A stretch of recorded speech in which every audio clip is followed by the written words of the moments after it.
Welcome to the Business for Good podcast, a show where we, Paul Shapiro and Tony Okamoto, spotlight companies making money by helping solve some of the world's most pressing problems.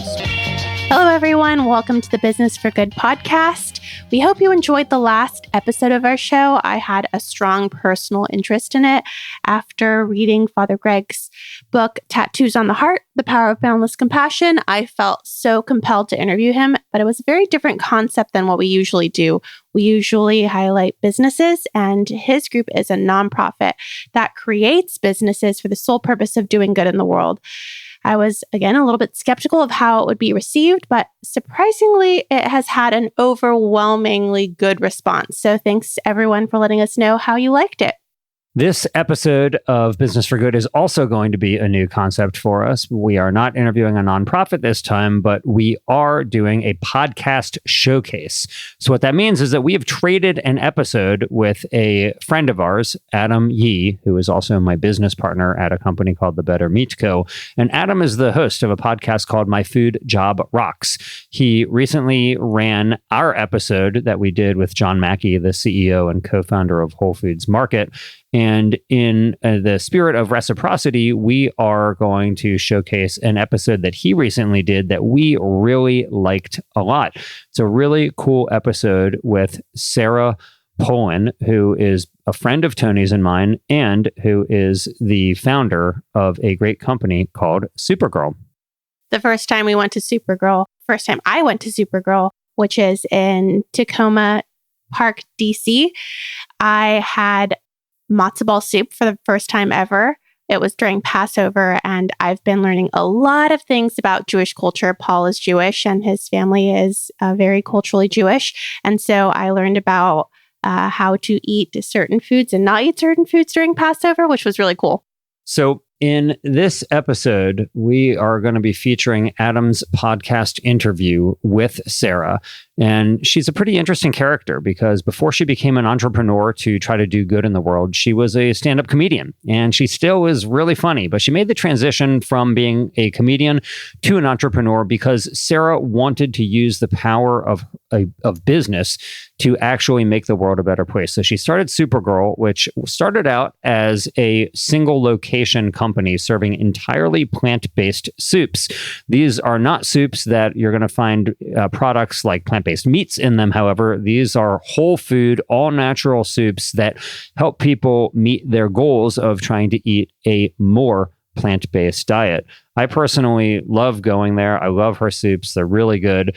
And it's a great example of the power of the entrepreneur to help people make a difference in their own lives, to improve public health, to improve environmental sustainability, and of course, animal welfare too. As a solopreneur, I personally am so impressed with Sara's work. She had a small team of her and her mother when she first started, and I just can't believe how quickly they've grown. They're constantly on big time media. She was recently on the Today Show. If you go check that out, I'll link it in the show notes. It is so good. And those are my goals, to reach mass audience with the message of doing good in the world. So without further ado, let us bring to you this episode of My Food Job Rocks, featured here on the Business for Good podcast. I hope you enjoy listening to Adam interview Sara. And while the purpose of his show is not to necessarily spotlight companies that are doing good in the world, you will learn something about the food industry by listening to the interview. But you also get to hear Sara talk about her own journey and why she wants to make the right thing to do, eating plant-based in this particular case, the easy and delicious thing to do. So enjoy. Why does your food job rock? I love that question because it's so I have a passion for food and its ability to change people, to change the planet, to change the future. And every day I get to work towards fulfilling that dream, that passion, that vision. Welcome to the My Food Job Rocks podcast, a weekly podcast where we interview experts in the food industry and hear about career advice, new food transit technologies, and share our passion for food. I'm your host, Adam Yee, and you're listening to episode 141 with Sara Polon, founder of Soupergirl, an authentically made soup restaurant that has an online soup delivery service in Washington, D.C. After a stint of being a comedian, Sara Polon became inspired by the local food movement and started to learn more about this world. But how did she feed herself? Well, with her mother's soup, of course. And that's kind of how Soupergirl got started. With constantly changing innovative flavors such as split pea mint and Mexican black bean sweet potato and speedy delivery service, Soupergirl is growing fast. Soupergirl has been featured in press multiple times and has critical acclaims of the taste and the health benefits of the Pollan family soup recipes. Rumor has it they'll be appearing on Shark Tank very, very soon. Check the show notes for more details. Anyways, super insightful interview with Sara Polon. I learned a ton about passion, motivation, and also about high-pressure processing.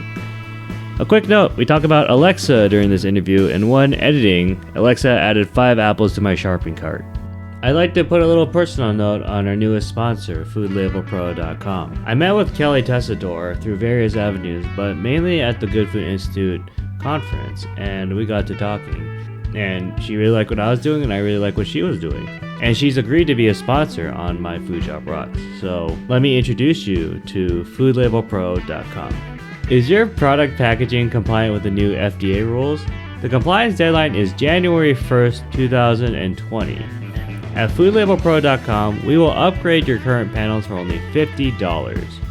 Foodlabelpro.com also provides package and claim reviews, laboratory analysis, shelf life testing, printer and graphic services, and menu analysis. We are your one-stop shop for food packaging. Foodlabelpro.com. This episode is brought to you by Bakerpedia, the largest digital resource for the baking industry. Need answers to an ingredient or processing question? Trying to understand the origin of an ingredient or its FDA status? Look no further than Bakerpedia.com. All right, on with the show.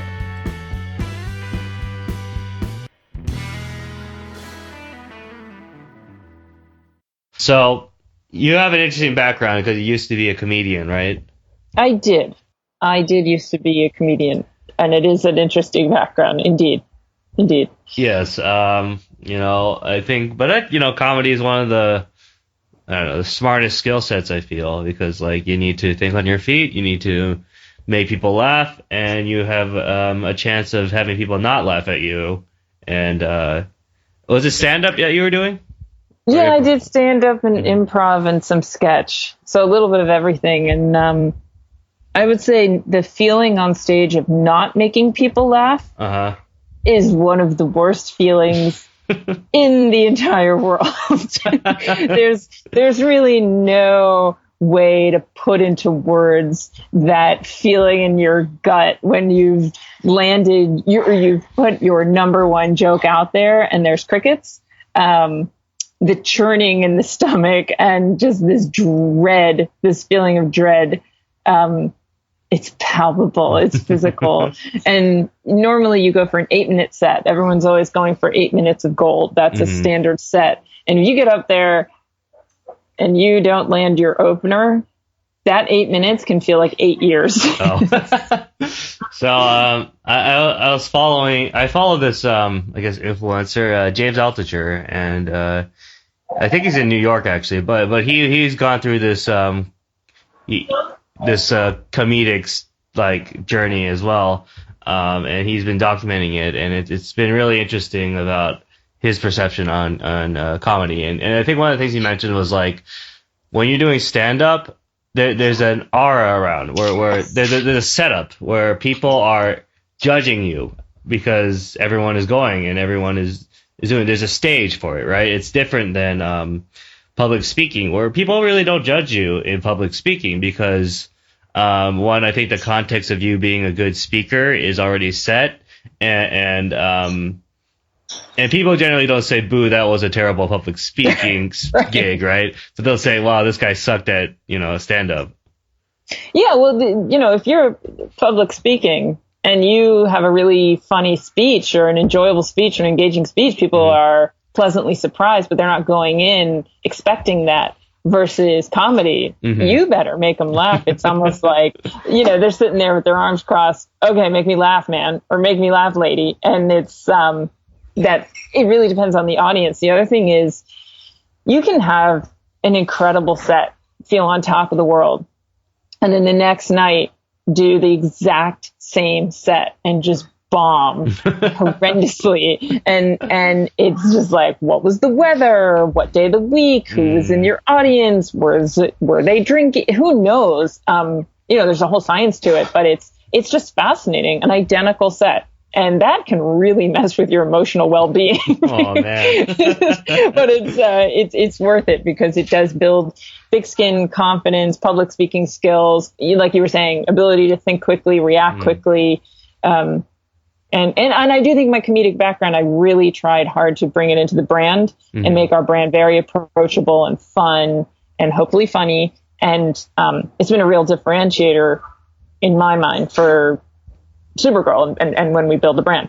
Interesting. I definitely would love to go into that the further we go in this interview. So based off Soupergirl, you've changed between one profession, I guess, to another, I guess, and what I guess is like, these are all really fun jobs that you're doing, comedian and running your own business to feed people. So I like to ask this question about how you describe yourself. When someone asks what you do for a living, what do you usually tell them in a sentence or less? Yeah, I love that question. I answer, well, first of all, I really try. I just mumble.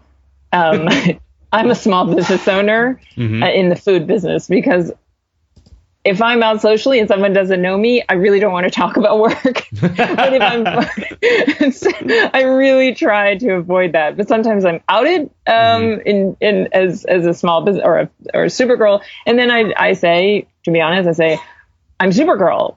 I am building a plant-based, all-natural, handcrafted small batch soup company. And that's what I do.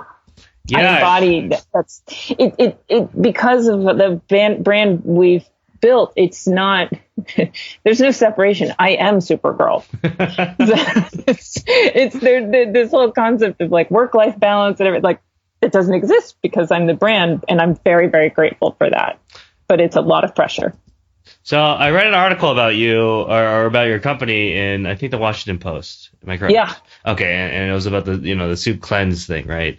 Yep. And, in general, most soup cleanses fail because the soup, I don't know, the cleanse is more important than the actual food, right? In terms of like other people's stuff.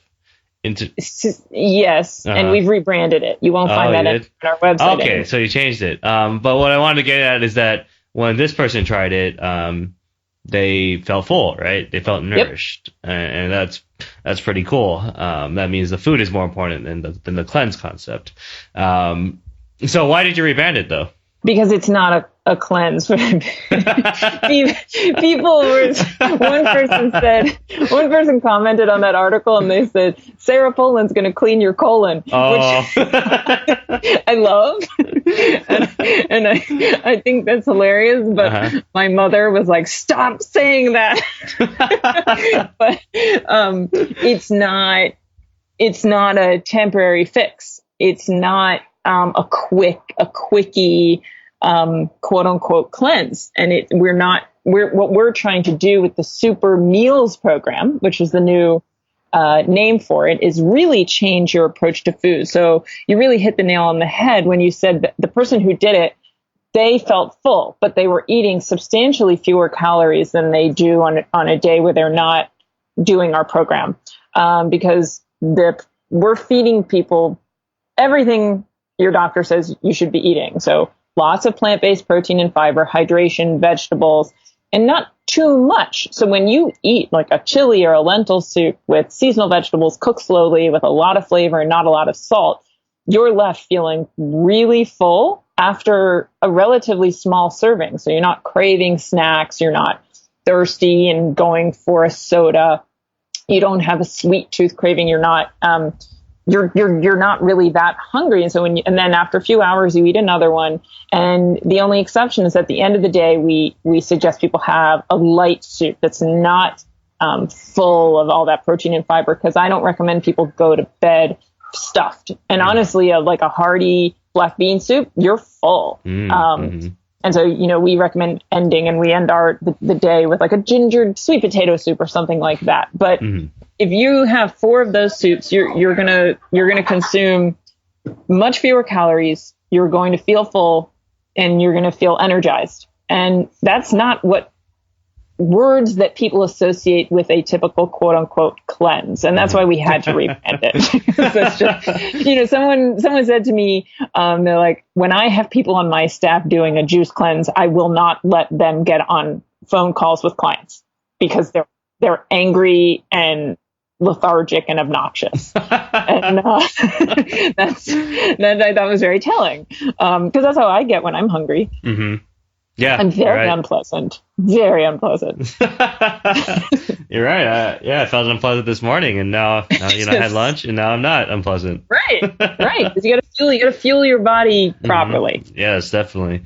And you have some really cool like recipes. I've noticed, like they're unique in a sense. Like, I'm looking at this peach gazpacho, right? I don't think of putting peach in gazpacho. I don't know if that's generally the thing, but. No, it's not, but thank you for noticing that. We like to think of our flavors as creative but approachable. So they're not full of very strange ingredients or strange, unapproachable, maybe almost scary, but they're creative, unique. So you'll recognize certain things: curry, quinoa, lentil, gazpacho. You recognize them, but then we'll put a little twist on it. So for example, gazpacho, we'll make a beet gazpacho or a peach gazpacho or a watermelon gazpacho. And so it allows us to have a lot more flavors. So we're not going to serve just lentil soup. It's going to be gingered lentil sweet potato or curried quinoa, roasted sweet potato, something like that. And so we're really taking traditional flavors and just adding cool twists. So if you're having soup all day, you're never going to be bored because each soup is different flavor profile, different aroma, different texture, but always healthy and delicious. Yeah, and with the word peach or beet, that's surprising, right? And that's it. Gives it excitement. I think in this day and age, I think that's what consumers are looking for. And actually, I went to Target the other day, and Lay's was doing, again, their do us a flavor type of competition, right? So they're doing like I don't know, this time they're doing a kind of unique spin on it. They're doing dishes around the world, or around the U.S. So like I think there's like a Arizona queso or right. Yeah. So there's a lot of things about putting something unknown into something known, and from my years of food sciencing, that's how we figured out that's kind of the best way to introduce something foreign is to do that.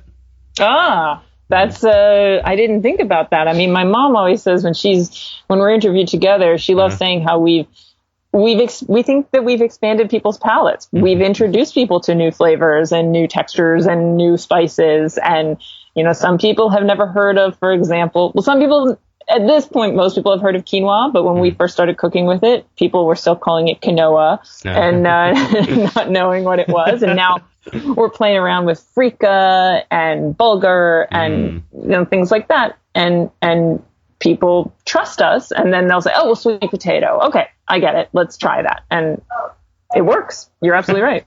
Nice. So, how do you figure out these new ideas? Do you Mad Lib it, or do you get inspiration from somewhere? Yeah. My mom's in charge of all the recipe development.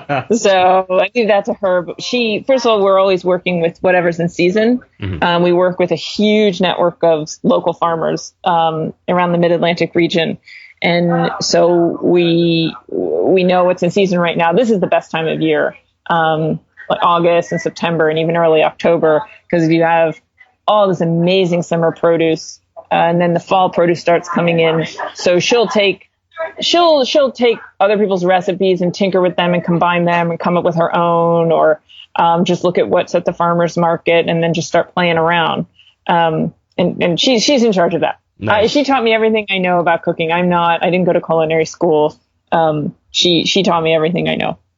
Does your mom have prior experience? Like, how did she know how to cook so well? It's just trial and error. She jokes that, I mean, when she got married when she was 21, I think. 2021. I just like 20. Whoa, my God, you were a child. And she did not know how to cook anything, and she tells these stories about how she used to cook, and I think it's a testament to where she is now, because she's incredible, and she's one of those rare people who can cook and bake. Mm-hmm. Oh, yeah, that's important. I cannot bake. I once did a brownie thing, and my boyfriend said it sounded like the death of dessert. So that was the last time I tried that. But I can cook. But she just tinkers in the kitchen and just, kept getting better and better. And she just taught herself to cook. And so then she didn't learn shortcuts. She didn't learn quickie meals or anything like that. So growing up, she always made everything from scratch. And that's the kind of style that we took into this company. So when we launched this, we genuinely didn't understand why there were so many chemicals and preservatives in soup out there. I mean, we were like, when I used to live in New York as a comedian, my brother also lived there. And when my folks would come up and visit every, 2 months or 3 months or something, they would quite literally come up with a cooler of soup, like my mom soup. And then we would just stuff our freezers, and I don't know what other people eat. So then, and it really helped nurse me through rough times and get me healthy. And then when we were starting this company, we're like, there's a real dearth of good quality soup. And like, we say, if you're not going to find an ingredient in her kitchen, they're not going to find it in our kitchen at Soupergirl, because we don't even know how to cook with it. Nice. So let's go into that. Let's go from kind of the very beginning of how you started Soupergirl. Well, the truth is I had left comedy and was working in just kind of for a friend. And I got really down. I wasn't doing comedy anymore. I missed it terribly, and I wasn't sure what I was doing. And I just kept sliding, to be honest, like physically and mentally. And I kind of hit rock bottom. And then I started pulling myself out of it I signed up for a triathlon. I got help, and I started really paying attention to the food that I was putting in my body. Again, I had kind of gotten away from that for a while and just wasn't feeling good. And I kind of started working back up to health. And then I read Michael Pollan's book, The Omnivores Dilemma, at around the same time. And things just started coming together. I realized the real impact of your food choices on yourself, on your health, on your mental health, on your physical health, on your community, on the world, the planet, everything. And then I also realized I really have problems with authority. And so I better start my own business, even though I had no idea what I was doing. And soup was logical because of what my mom makes. And my mom jokes that she said, okay, I'll help you. And she had no idea what she was getting into. I like to say no girl should ask of her mother what I asked of mine, but thank goodness it worked. And we started off with she started cooking, and I had these like salon style meetings in my apartment every week where she would cook all these soups, and then I started apprenticing at like local soup shops and cafes to learn how to make this stuff. Yeah, on a big scale. Oh, was this like soup kitchens, or was it like a restaurant? No. Like there was this really nice guy in Baltimore. I would get up at like 4:00 in the morning on certain Sundays and head out to Baltimore to this.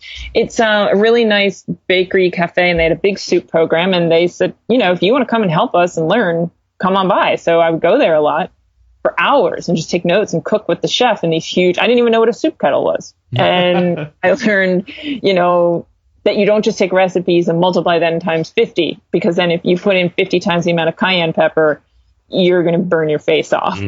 So I learned those techniques. And meanwhile, we were giving people samples of soup in my apartment and getting people's feedback. And that's how we developed our initial database. And then we just started delivering in November of 2008. We started delivering to people's homes and offices And immediately we got some press and really grew quickly because, again, there was this dearth of good soup. And people knew it was me and my mom. And, there's no junk going in the soup, and it's made by us, and I'm delivering it. And we grew from there. We added catering, and then farmers markets, and then eventually we opened up our first store, and then our second, and then we entered Whole Foods, and then Costco, and then now we're shipping. But it's still, I'm here every day, and my mom is still doing the recipes. So in that regard, nothing has changed. I still stand by every single unit of soup that goes out the door. That is an amazing story. And what I like about it is that you guys have done a step-by-step approach, right? So kind of a baby step approach. And I think a lot of people who maybe want to start something like this or something else, they don't know how to approach it at first. So a few questions on how you got maybe your first customer. Yeah. How did you get your first customer? Let's go with that first. I had some very kind friends. Nice. But what we did was we had a launch party. Someone gave me this idea. We had a launch party. And I asked about 6 friends who didn't know each other. So 6 friends from different kind of groups of friends to be on the host committee.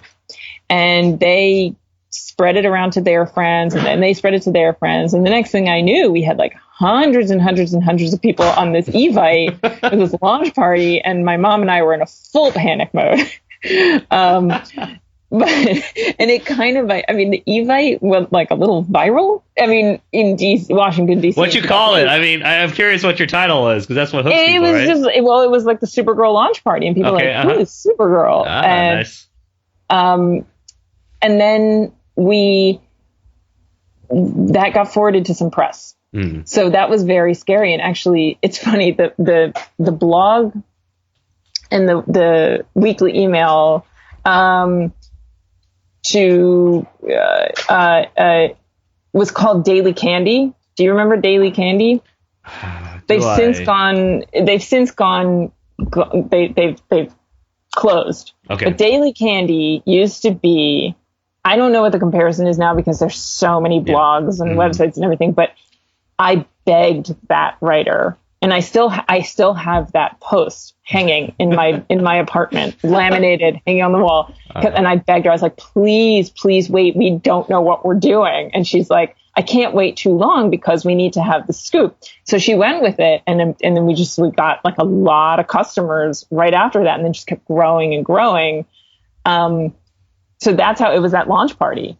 And then we still have some customers from 2008 that still get delivery at their homes, which is amazing. Interesting. So this is also another interesting question about regulations. Did you just do it and not worry about any regulations or anything? No. Some people do. Some people don't, right?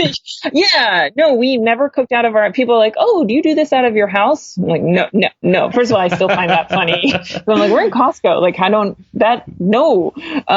And second of all, that's not legal. So no, we always rented from a restaurant or a place that had fully licensed, and we were food service managers, and we had our proper license and insurance, and we always operated according to the law and clean, and that is like an obsession of mine. And now as we grow, obviously the regulations are much, much bigger, but those are not things you want to mess around with. They're in place for a reason. Of course, definitely. Just wanted to test what type of rule breaker you were. Yes.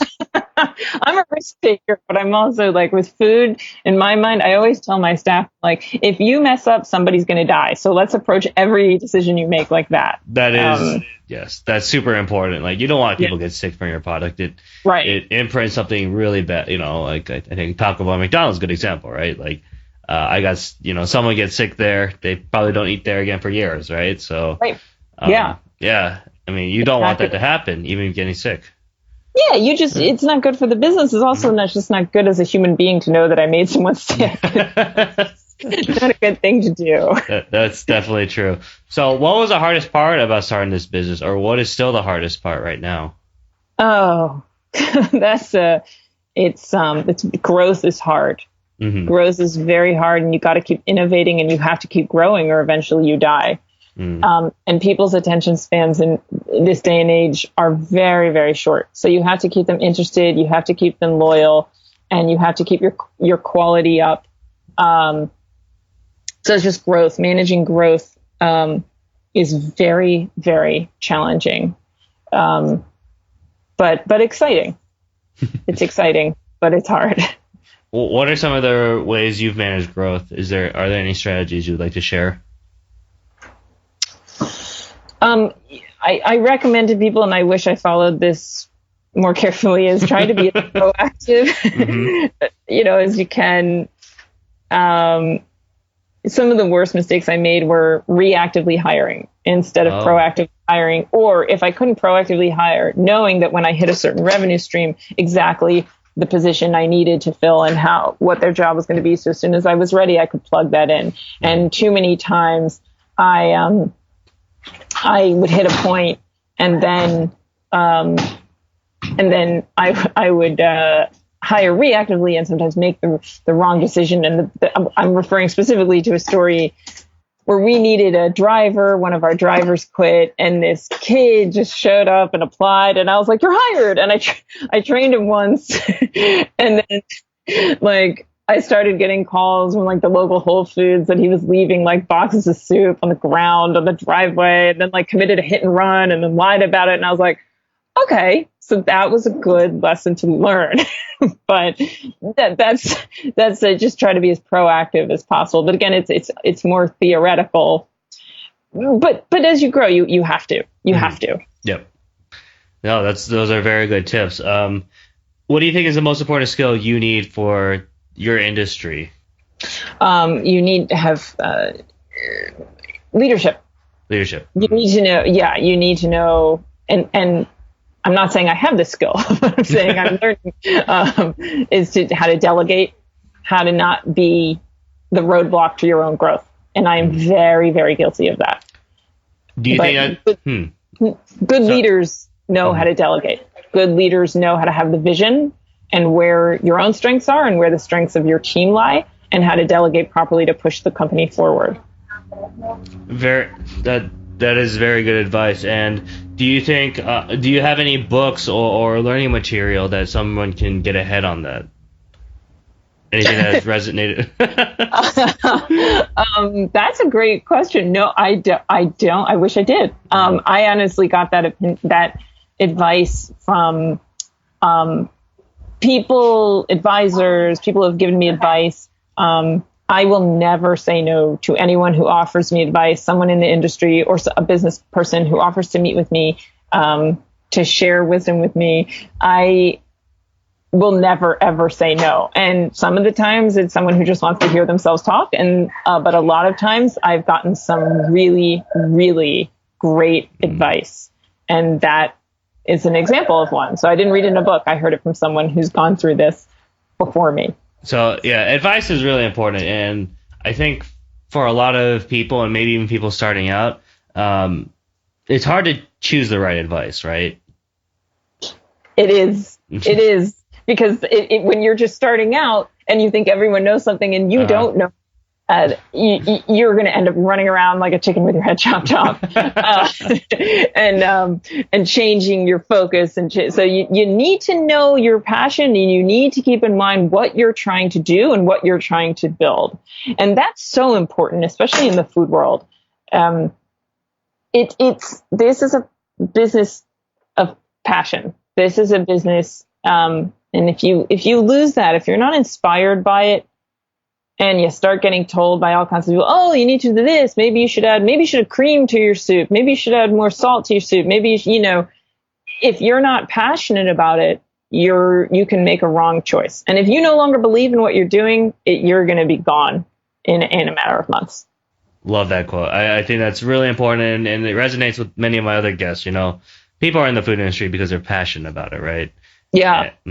I think that is, especially with starting a food business. I mean, lower than average margins compared to most industries. Perishable raw materials. So compared to like a computer or software, like this is an industry where you have to be passionate. That is the biggest fuel of growing something in the food industry. Yep, absolutely. Absolutely. And you know, no one can prepare you for the amount of work. And it's not, the thing about the food industry is it's not an app. It's not, you need ingredients, you need a kitchen, you need staff, you need equipment. So there's a lot of risk involved. And you just, I can't stress enough how much you have to work. And if you don't believe in it, you just don't do it, or yes, you won't last. I definitely agree. So this falls along a good vein of, why does your food job rock? I love that question. Because it's so I have a passion for food and its ability to change people, to change the planet, to change the future. And every day I get to work towards fulfilling that dream, that passion, that vision. I work to grow this company because I believe in it, and I believe in the power of food and its ability and its power to change, to heal people, to heal like it healed me. I believe in its power to do so for everything, people, the planet, what I just said. So every day I get to wake up and do that. I can't think of anything that rocks more. My food job rocks because I'm living my passion. Excellent. That left me speechless. Like that is really important to keep in mind, is that, you know, you're doing this to really feed people. And I think when you feed people, especially your food, that means something, right? Yes, that has, you know, you are impacting them in a way you know, whether it's substantially, financially, whatever, you're still impacting them in some way. They are taking their valuable time and money to buy something you've created. And I think that's really something powerful. Thank you. Yes. Feeding people this food, it's a really, I'm so fortunate that I get to do this every day. It's hard, but I'm so fortunate. So, I guess in terms, so this, I don't know what about that.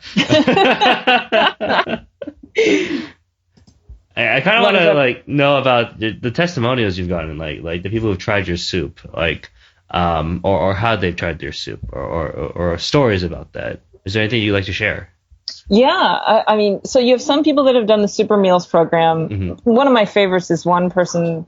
She said she's been going to the same doctor for 20 years, and the doctor called her up after a recent exam, and she said, whatever you're doing, keep doing it, because this is the best blood work you've had in 20 years. Whoa. That to me was like, oh my gosh, that was incredible. And we also, because it's soup, it's easy to digest, it's comforting. People have told us that it's gotten them through treatments, through really harsh illnesses, through, you know, cancer treatments. And that to me is there are no words when someone writes and says that our soup helped heal them. I just am so grateful that I have the opportunity to help with that. I almost feel guilty charging people because I'm just like, no, I just help, and then I'll go out of business and then not be able to help anybody. And then people say they use our soups to sneak vegetables into their kids' diets. Oh, interesting. And so that gives me ideas for future, of course, brands and product lines. And people just say that they've integrated into their lifestyles, that they now rely on us for just good, honest, clean, healthy food. And they open their fridge and they see Soupergirl and they're like, well, now I know I have healthy lunches and dinners taken care of. It's incredible. It's incredible. You usually only hear from people when they are upset. But we are so fortunate with these amazing customers. Well, that's, the whole, I won't say too much, but but we do have these customers that write in with these reports of just like how it's changed their lives and how it's changed their approach to food and how it's changed their weight and their cholesterol. We have brides that have started eating our soup before their weddings and fit into their dresses or, had to take them in. And that's just awesome. It keeps us cooking. I like to say that kind of feedback keeps us cooking. Nice. I love it. And that's really amazing that you have that type of impact on people. What type of food trends and technologies are really exciting you right now? Food trends or technologies? Well, either or. We usually like to give people a choice. Well, for me, the obvious is the huge rise in interest in plant-based food. Mm-hmm. It's incredible to me, and I'm very excited to be a part of that. I don't want to call it a trend or a fad. I think it's here to stay. I think it's only going to grow, and I'm just ecstatic about it. This explosion in interest in plant-based. I mean, we were at this food show in July, and someone came up, they were just walking the floor, and they said, man, if you're not doing something plant-based now, you are just out. And I was like, yeah, but the technology I'm excited about is what you're exploring with the Good Food Institute, this lab-grown meat, because I recognize that the whole world isn't going to go vegan yet.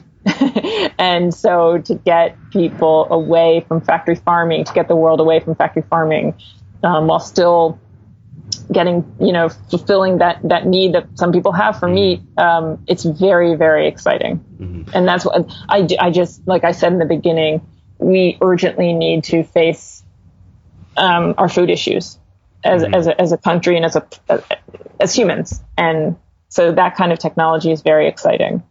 Have you heard of high pressure processing? Oh, I'm sure you have. Yeah, all of our gazpachos are HPP. Oh, really? Awesome. That stuff is incredible. Uh-huh.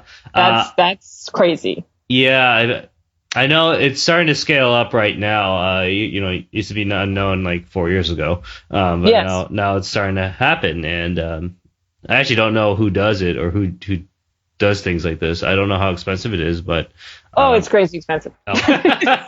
Good to know. Yeah, it's really expensive, but it's really cool. It's really cool to being able to extend your shelf life for such a crazy amount of time with no chemicals or additives. It's very exciting. I know it's really big, obviously, in the juice world, in the fresh juice world, but we use it for our summer gazpachos, our chilled soups. Oh, interesting. So how long does it increase the shelf life for you guys? When we had official lab tests, that gazpacho without HPP, the shelf life is maybe 10 days, and with it, it's 95. Oh, shoot. Yeah, and it probably could go longer, but I don't want to put something on the shelf with like a 6 month shelf life. Yeah, you don't want cold soup for 6 months. Yeah. Huh. Yeah, I didn't actually know the numbers, so but I'm glad you guys are using it. It's a really cool tech, and everyone in at least that type of raw sauce or soup or juice industry keeps on talking about it. So yes, I know some hummus companies use it. It's expensive. And it's not fun when your stuff explodes inside the HPP machine.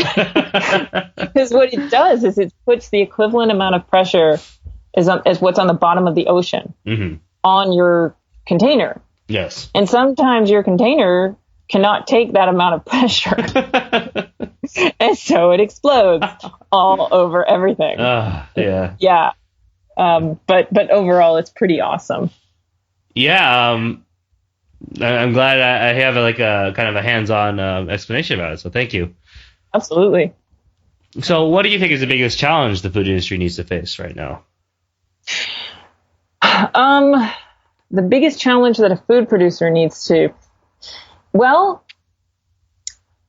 there's a lot of, there's a lot. Yeah, there's a lot of challenges.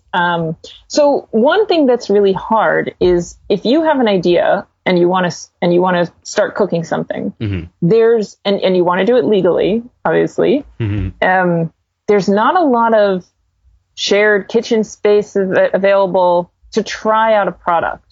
And it's really hard to get the guidance to know what's the legal roadmap? What sort of certification do I need?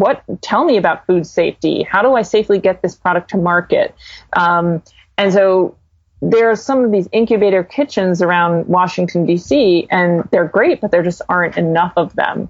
And so it's hard when you want to, as I made the reference earlier, if you want to try an app, or develop some sort of technology, you don't need physical assets. You just need a computer and the internet. But with food, you need a kitchen. You need a clean kitchen. You need a license. You need to know what temperature you're supposed to bring your food to and how quickly you're supposed to cool it and how you're supposed to store it and what is its shelf life. And all of these things cost money and time and knowledge. And that's hard.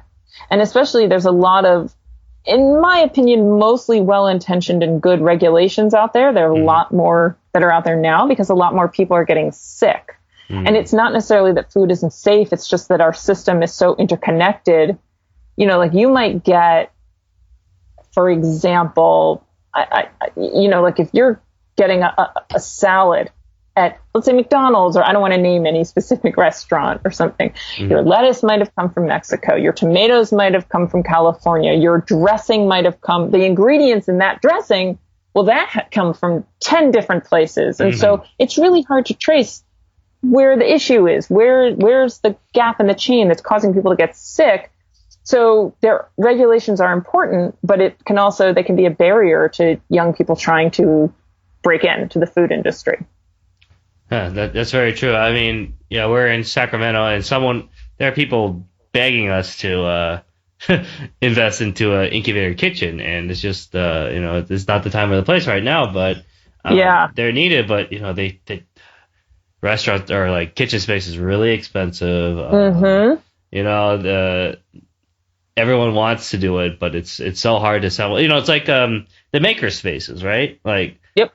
There was one company that really got shut down because they couldn't handle like the rent or something like that. And maker spaces are really important, but it's just hard to get the return on investment on that. So it's very tough. It is very tough. And then to start an incubator kitchen, well, you have to have a lot of equipment. There's, again, all these assets. And that's just costs money. And there you go. There's a big barrier to entry. Definitely. But I'm sure they will find a way. Or if not, the beauty of cottage industries in some states have been a boon to a lot of beginning food producers. When I was in Arizona, theirs were really lax, but there wasn't much innovation in the food over there, right? So, yeah, so, that's interesting. People do it, but they kind of tie on you because you only do like shelf stable foods, right? Like cookies or something like that. So, you couldn't do soups. It's not shelf stable in a sense, or the parameters to make it shelf stable are pretty difficult for an average person to do. So, yes. Not worth it. Arizona's so hot. I know. I mean, it's gonna be shelf stable anyways, right? Yes, exactly. What is one thing in the food industry you'd like to know more about? I would like to know the future. I think things are changing so rapidly. There's a lot of consolidation going on, and there's this tension between traditional retail and delivery, fulfillment, online versus farmers markets. And I would love to know what the crystal ball says about where it's going. It's such a strange and interesting time for food right now. And there's so much unknown. And so that's another thing when you enter this world. It's like, am I investing in the right aspect of my business? Because, I mean, we just don't know. Traditional giants that you thought were just stalwarts and going to be around forever are falling, and startups are and taking over. And then it's just the way people shop. It's just different. 6 months ago, it's different. You just can't get it. It's like, everything's online. No, not only is everything online, it's on Alexa. Oh, no, not everything is in Alexa. It's Alexa on your phone. And then it's how do you keep up? Yeah. How are people keeping up with this? It's hard. It's super hard. I wish I could tell you. I mean, I'm like apparently a dinosaur because I like to go to the market and look at product. I enjoy, going to the farmer's market and going to the supermarket and shopping and seeing the food I put in the cart. And if I have a dinner party, I will open up a cookbook and write a shopping list. And I find great joy in that. That's just what I learned from my mom. And that's how I like to shop. But I think I'm a dinosaur. Well, I mean, I don't buy my groceries online. I really actually dislike the concept of it. I think it's important, you don't know what these guys, they don't care about like how firm the apple is or how firm the tomato is, right? It's or at least it's very rare to get someone who cares. For me, it's much more important. I enjoyed long walks in the grocery store. So, yes. So like, it's important. I think it's important to look in. At least as a food scientist, I even look at like, okay, why is this here? Or what is new? Why is Beyond Meat? Why does Safeway only have like maybe 2 square feet of Beyond Meat, right?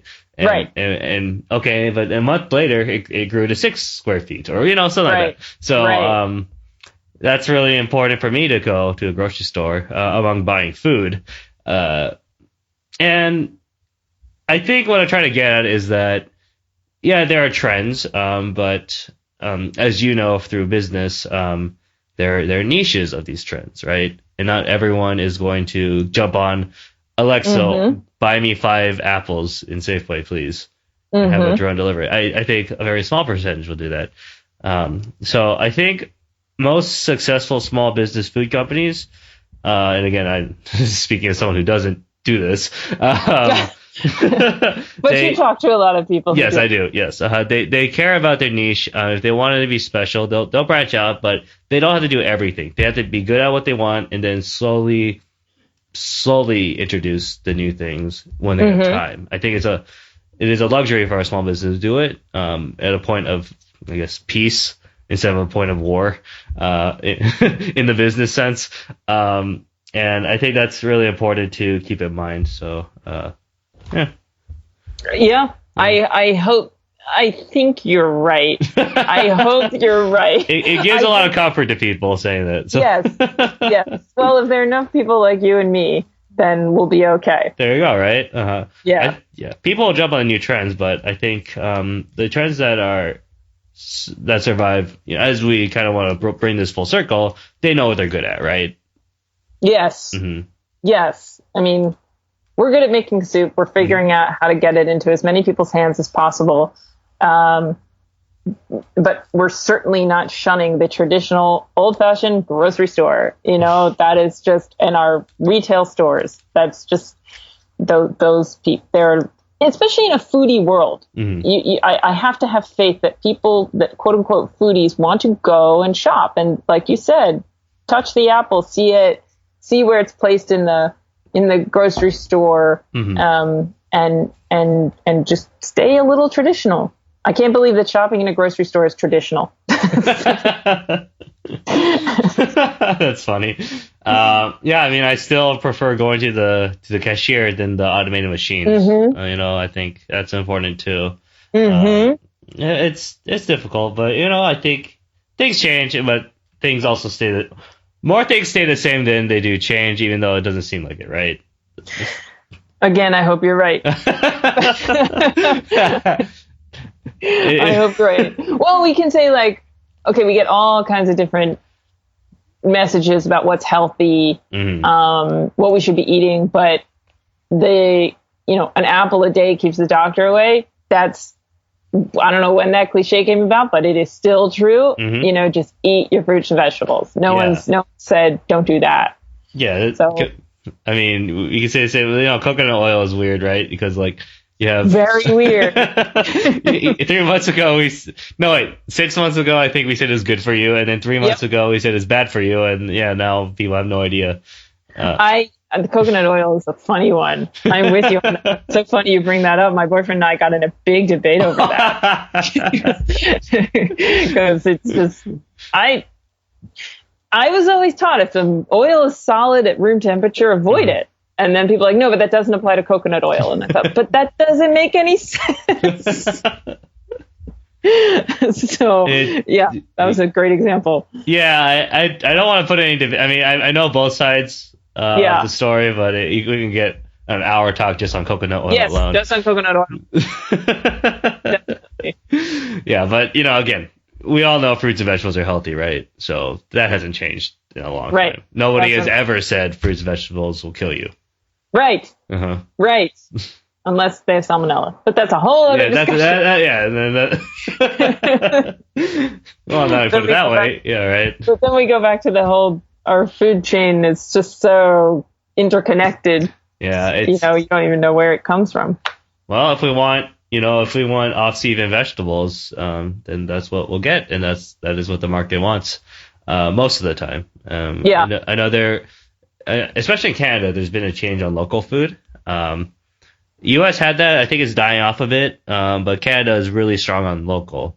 So, I think it's hard for people to accept seasonality nowadays, and I think that's kind of where the spur for different vegetables all around the world has kind of brought up.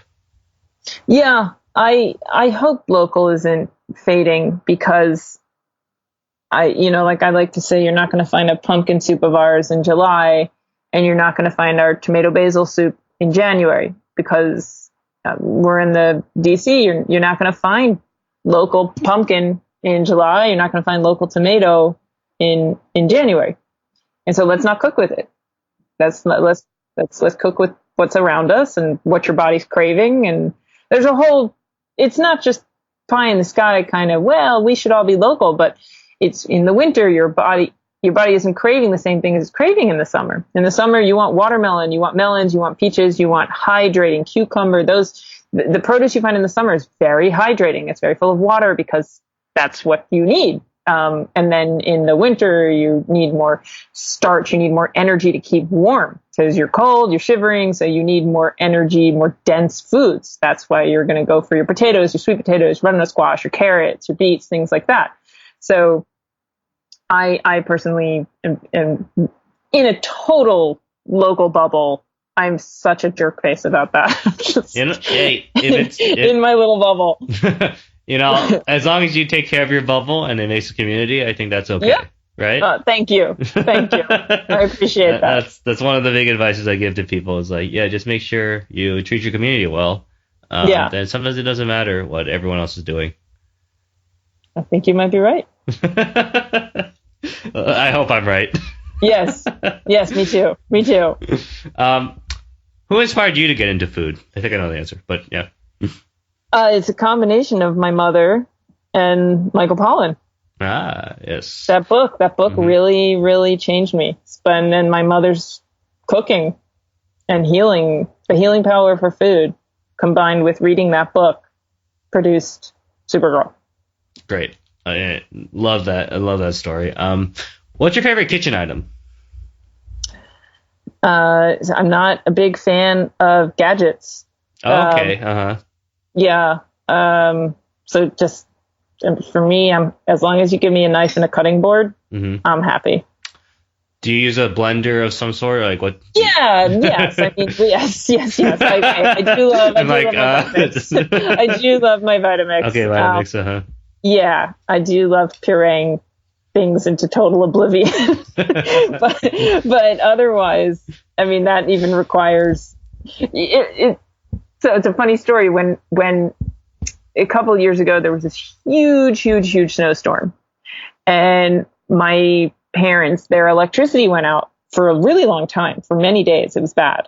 And my mom's like, well, I'm going stir crazy, but I wish I could just cook. And I was like, Mom, you have a gas stove. What is your problem? Just cook. And she's like, but I can't. And I'm like, use a match. And so it turned around. She just cooked and cooked and cooked. And then she's like, well, the electricity's out of the refrigerator, all the food. I'm like, okay, there's 4 feet of snow in the back. Just take the refrigerator contents, just open a door, throw them outside. And she's like, oh, and it just, but all she needed was a knife, a cutting board, and fire. And that, to me, soup is just like, as long as you have that, you're good to go. That's true. Yeah. I mean, I thought you guys were so old school to use food mills or Or, No, I mean, we do for gazpacho sometimes. Okay, small gazpacho, okay. stuff, but with the quantity we're cooking these days, no, it's can't really use hard. it too much. Mm-hmm. Yeah, food mills, the issue is they clog up, right? Just because there's so much granulation. Really time consuming. Mm-hmm. I've used one once, and I'm like, I'll stick to blender. Kind of overrated after a while. So I want to ask you a few questions from my friend Paul Shapiro, who is Jewish, and so are you, right? Yes. Okay, so he asked you to ask me these questions? He did. Well, yeah, I was talking to him because of our project. I said, "Oh, I'm interviewing a Supergirl," and then we got into discussion like, "You mean like SOUP, SOUP, or SUPER?" And like, oh well. So anyway, the discussion eventually happened that he knows you, and he wanted to ask some very Jewish questions. Let's do it. So you guys are closed Friday and Saturday for the Sabbath, right? We're closed Friday night and Saturday all day. Yes. Okay. And why is that important to you? Because those are busy times in the restaurant business, right? They are. We're kosher. We're a kosher company. And this just goes into technicality. So because I'm Jewish and we're a kosher company, we have to close. We cannot cook or conduct commerce on the Sabbath or on Jewish holidays. If I wasn't Jewish, we could, which is sometimes frustrating. Yeah, that's a weird one. I know. But that's the way the law is. And it's extremely important to me to uphold our kosher certification. I don't think there's enough healthy food available to the kosher community. I'm kosher. And so it was important to me as we grew to stay kosher. And those are the rules. So you got to abide by the rules. And I have to be honest, knowing that everything is shut down and closed allows me to take 24 hours off. I don't work on the Sabbath, and it kind of keeps me, because I don't really take vacations. It keeps me sane. It keeps. I think that's why it was invented, right? Or that's why it was created, right? Yes. Uh-huh. Yes. That is exactly why, and I think we've gone away from that, and so I'm forced to. That's a great. good thing. Yeah. So you have to be a kosher business. That's interesting. So you don't have to be a kosher business to serve kosher food. Oh no, you do. Okay. Yeah. Okay. Everything is kosher. No, but if I wasn't Jewish, we could still be kosher and be open on Sabbath. Okay. All right. So just a rule. Good. Yes. That. Good luck trying to understand it, because I don't. But I think I questioned the rabbis on it several times, and I just learned to leave well enough alone. All right. How many of your customers are Orthodox Jewish? Fewer than you would think. Mm-hmm. I don't think that most of my customers are kosher or vegan. I think most of my customers are just lovers of healthy food, or soup lovers, and just appreciate a good, healthy, handcrafted meal. Mm-hmm. I don't know the exact percentages. I know that the kosher community has been incredibly supportive, and I'm very, very grateful. Mm-hmm. And some days, especially over Passover, we go kosher for Passover. It's packed with kosher consumers, but some days not. I mean, our location, in our flagship location, our original one, is in a very diverse, funky, cool neighborhood, and we just get all types of people in here, and we love it. Yeah, it's great. That's awesome. How do you like working with your mom or your family? I get that a lot also. Oh yeah, you do. Interesting. Yeah, well, because a lot of women, it's like, oh my gosh, if I had to work with my mom, we'd kill each other. I'm very lucky. First of all, I truly believe it's because of her approach to diet and exercise. She's 73, I think, and she has the energy level of like a 30-year-old. She looks 20 years younger. And we just have a blast together, and we just do not edit. It's like the one person you can be around and just there's zero edit. And that's very, very refreshing. just like we have verbal diarrhea. Just like you just say, and that, like, yeah, you might get in a little tiff, but you love each other. All good. Yes, of course. Friends. That's family, right? It's family. And so we are extremely close and have had a blast together. Great. And final question we have from Paul is, how do you make vegan challah? He loves that challah. It's called a water challah. A water challah, okay. Yeah, so bread doesn't have, like, if you get a loaf of bread at a bakery, it doesn't have egg in it. So the egg is a lot of times used for like the coating. So it's just called a water challah, and it's just, they use, we don't bake it. We get it from a kosher bakery nearby. Oh. But it is called a water challah, and it's not, it's like if you can bake bread without egg, you can bake challah without egg. It's just not a necessary ingredient. Tell Paul he needs to go back to baking 101. That's so fun. I was like thinking like, oh, do you put like mung bean protein or something? And I was like, nope. Nope. It's flour and water in bread. Flour and water. Yeast, right? That's your basic bread recipe right there. Yep. It's a curled baguette. Basically, yeah. Okay. All right. Okay. I accept that. That's funny. Yeah. All right. We're almost done here. Do you have any advice for anyone who's going to the food industry, or let's say being a comedian or starting a food business? Choose one of them. Choose one of those. Those are those are or choose all three of them. Choose all three of them for all you want. I will just say, I mean, this is so cliche, but life is so short. And if you want to do something, do it. Just like, the comedian thing in particular, because even take a year to, if you think, but if you don't want to do it, don't do that, because I really can't stress how naked you feel on stage when you are bombing. It's just like standing there with your pants off and wearing black socks. That's how you feel. But if you think you have the inkling, if you want to do that, just go to New York, get on stage, just get on stage, because you'll never know. And that's the worst feeling. Regret is the worst feeling. It gets you nowhere. And you can't turn back time, so just do it. Entering the food industry, I would, I don't know. It's really hard right now. I would just say start small. Don't invest too much until you know you're ready. Because it can really kill you. It just can really take you down. And you got to be ready to keep fighting. How do you know that you're ready? For me, I was do this or do nothing else. You get to the point. I got to the point where there was no other choice in the matter. I got to the point where I had gotten myself healthy, and I started really taking this seriously and really understanding food, and there was no other choice. I took a while to figure out how I was going to do it, but I knew I had to do it. And I think if you know there's no other choice, it's do this or do nothing. Do it. Just do it. Love it. I love that so much. I will say, like, if you overthink anything, the best decisions I've ever made in my life, I kind of just am like, I'm going to do it. And I don't overthink them, because then when like a year later, when I go back and I sit down, I'm like, what happened? Then why am I here? Why am I on stage in New York? Yeah, right? Exactly. It's like this out of body experience. Like, what? But thank goodness I've done them, because I'm very grateful for the life I've had and continue to have. Beautiful. That is really good advice. Speaking of advice, where can we find you for advice?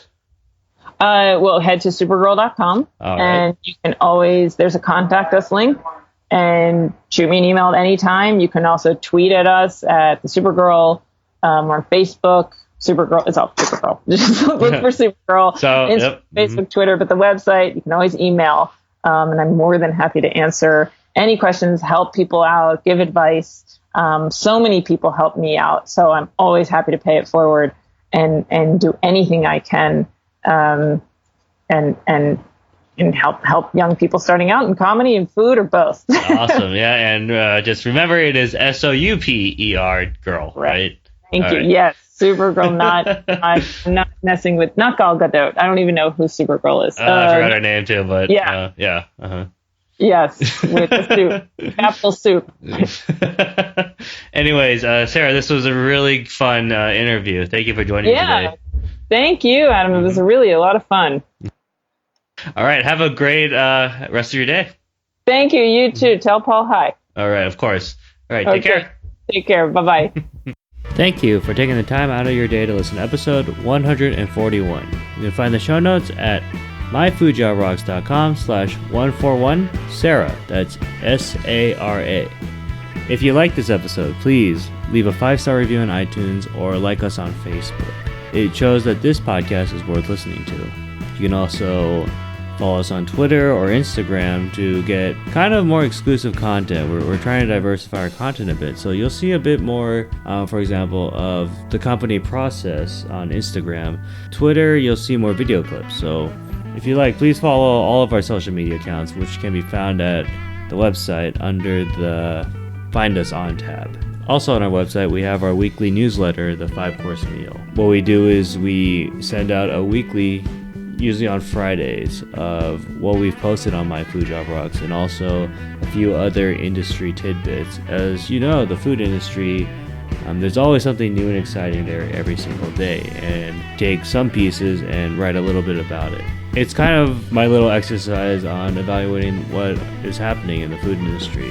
Next week we have Bryson Bolton, who I've met at Ignite session at IFT. So we got to talking because he has a really cool background. Not only is he going to be another sensory scientist on the show, but also he is in the IFT board of directors, and he's a pretty young dude. So we really dive in on how he kind of rose through the ranks, and he has a really interesting story. I really love talking to these passionately technical people, and we just have a lot of fun in general. So Bryson Bolton. Other than that, I'll see you next week.